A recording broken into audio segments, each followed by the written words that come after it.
Our next panelist is Miranda A. Anderson, and she's Walmart's Director of Corporate Affairs for Sustainability, where she facilitates the company's partnerships with NGOs, social investors, government representatives, Walmart associates and customers, and other interested groups.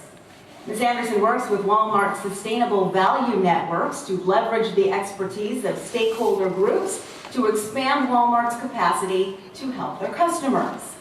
Now, prior to joining Walmart, Ms. Anderson was Vice President of David Gardner and Associates, an environmental strategy and research firm based here in Washington, D.C. And there she advised global corporations and NGOs on environmental and climate change strategies. Ms. Anderson holds a Bachelor of Science in Psychology from Colorado State University and a Master's of Business Administration from George Washington University, specializing in environmental management and policy. Ms. Miranda Anderson.